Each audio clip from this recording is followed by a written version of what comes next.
যারা বলেন যে ধনিয়া পাতা একেবারে অনেক দাম তাদের দেখেন আমি একটু টপের ভিতরে কিছু ধনিয়া ফেলাইছি, যে দেখেন কি পরিমাণে ধনিয়া শাক হয়েছে। হেভি গ্রান, হেভি গ্রান। এই যে দেখেন এখনো ছোট, বড় হয়নি। এই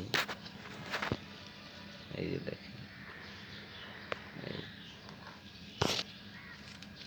এই এই যে দেখেন।